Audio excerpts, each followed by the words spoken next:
Русская охотничья винтовка карабин Соболь 22ЛР, выпущенный на заводе Ижмаш, в сочетании с патроном Rifle Match производства Германии.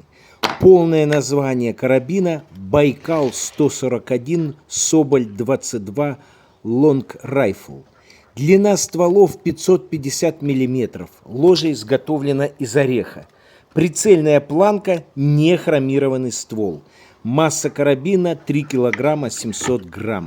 Магазин на 5 патрон, но продается дополнительно и на 10. Утолщенный ствол для сохранения кучности. Биатлонка, то есть механизм перезаряда с прямым ходом рукояти затвора, обеспечивающий удобную и быструю перезарядку.